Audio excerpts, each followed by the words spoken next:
Groet in die wonderlijke naam van ons koning Jesus Christus, geliefdes. My naam is Israel Thijs en welkom by Broodbreek, die program van die Here waar ons dagelijks 'n hoofstuk in die Nuwe Testament lees met die doel om ons Christen te versterk en te vernuwe op 'n daaglikse basis. Vandag gaan ons voort met Handelinge hoofstuk 21 en die opskrif lees Paulus reis oor Tyrus en Caesarea Jerusalem toe. Nadat ons van die Efese ouderlinge afskeid geneem het, ons reguit na die eiland Kos gevaar. Die volgende dag is ons na Rhodos en daarvandaan na Patara. Toe het ons 'n skip gekry na Venesië. Ons het die eiland Cyprus in sig gekry en Syrië toe terwyl ons Cyprus aan ons linkerkant verbygevaar het. In Tyrus het ons afgeklim want die skip moes die vrag daar aflaai. Ons het die gelowiges daar opgesoek en 7 dae gebly. Deur die Gees gedring het hulle vir Paulus gesê om nie Jerusalem toe te gaan nie. Na 'n week moes ons vertrek en verder reis.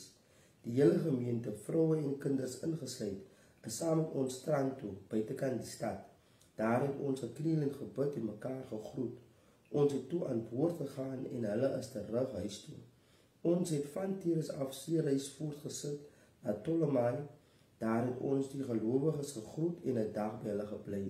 Die volgende dag het ons vertrek in Caesarea aangekom. Ons het by die evangelis Philippus, een van die 7 tuis gegaan.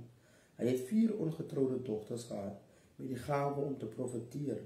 Ons was reeds 'n hele paar dae daar toe 'n profeet met die naam Agabus van Judea af daar aankom.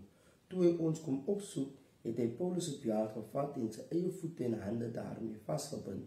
Toe sê hy, so sê die Heilige Gees, die man wie se beeld dit is die Jode in Jerusalem sal hom net so vasbind en hom in die hande van nie-Jode uitlewer.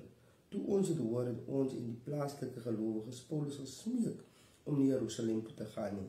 Sy reaksie was egter, waarom wil julle my hart sag maak met julle huilery? Julle weet mos ek is bereid om ter wille van die naam van die Here Jesus nie net in Jerusalem gevange te neem te word nie, maar selfs ook te sterf. Toe hy nie tot 'n ander insigte gebring kon word nie, het ons met die woorde berus.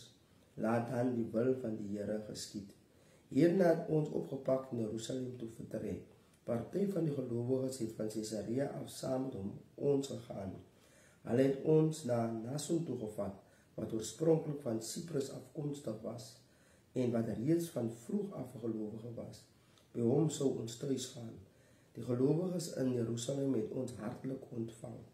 Die volgende dag is Paulus saam met ons na Jakobus toe. Al die ouderlinge was by. Na Paulus hulle gegroet het hy in besonderhede vertel wat God onder die nie-Jode deur sy bediening gedoen het. Toe hulle dit hoor, het hulle God geprys. Hulle het egter vir Paulus gesê, jy sien broer, daar is hoeveel duisende van die wat gelowiges geword het wat Jode is, en hulle is almal ywerige toepassers van die wet. Die Joodse Christene hier in Jerusalem het gehoor dat jy al die Jode wat onder die nie-Jode woon, leer om die wet van Moses te ignoreer. Hulle beweer jy leer hulle om nie meer hulle kinders te laat besny nie en om nie die ander Joodse gebruike te onderhou nie. Wat nou? Hulle sal beslis te hore kom dat jy nou hier is. Ons het 'n voorstel. Ons het 4 mans hier wat 'n gelofte afgelê het en nou die nodige by die tempel moet gaan doen.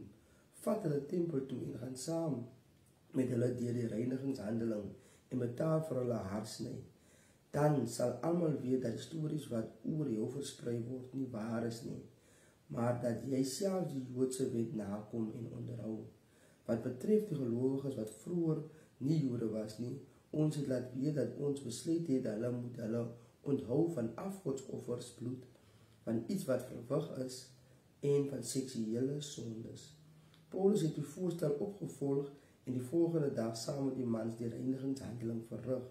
Hy het die tempel toe gegaan en kennis gegee van die datum waarop die reinigingstydperk verby sou wees en die offer vir elkeen van hulle gebring sou word. Die 7 dae reinigingstyd was amper om toe die Jode van die provinsie Asië vir Paulus by die tempel sien en 'n hele skare teen hom aanhits. Hulle het Paulus gegryp en geskreeu, Israeliete, kom help, hier is die man wat deur sy onderrig almal oral teen ons volk en teen ons wet en teen die tempel beïnvloed. Nou het hy boonop nog Grieke hier ingebring en hierdie tempel wat aan God gewy is ontheilig. Hulle het kort tevore Trofimus, 'n nie-Jood van Efese, saam met Paulus in die stad gesien en verkeerdelik die afleiding gemaak dat Paulus hom in die tempel ingebring het. Die hele stad het in 'n beroering gekom en 'n betoging het begin. Hulle het Paulus by die tempel uitgesleep en die deure is dadelik toegesluit. Hulle het hom probeer vermoor toe die kommandant van die Romeinse garnisoen hoor dat die hele Jerusalem in oproer is. Hy het onmiddellik met soldate en offisiere op hulle afgestorm. Toe die betogers die kommandant en soldate sien kom, het hulle ophou om Paulus aan te rand. Die kommandant het Paulus toe gearresteer en hom met 2 kettinge laat boei. Hy vra toe die betogers wie die man is en wat hy gedoen het. Sommige het dit en ander weer dat geskreeu. Daar was so 'n gemoed dat hy nie kon uitvind wat presies aan die gang is nie. Gevolglik het hy beveel dat Paulus kaserne toe gevat moes word. Toe Paulus by die trappe kom, moes die soldate hom dra. So geweldig het die skare geword. 'n Klomp is agterna en net geskreeu, weg met hom. Net voor Paulus die barakke ingebring is, sê hy vir die kommandant, verskoon my, kan ek u iets vra? Ken jy tog nie Grieks nie, gereageer die kommandant. Dan is jy nie Egiptenaar wat onlangs 'n opstand gelei en met 4000 ekstremiste die woestyn ingetrek het nie. Ek, het Paulus geantwoord, is 'n Jood van Tarsus in Cilicië, 'n burger van die belangrike stad. Ek versoek u, laat my toe om die mense toe te spreek. Die kommandant het ingewillig en Paulus het die trappe gaan staan en met sy hand vir die mense beduie om stil te bly. Dit het doodstil geword en hy het hulle in Aramees, hulle moedertaal, toegespreek. Amen.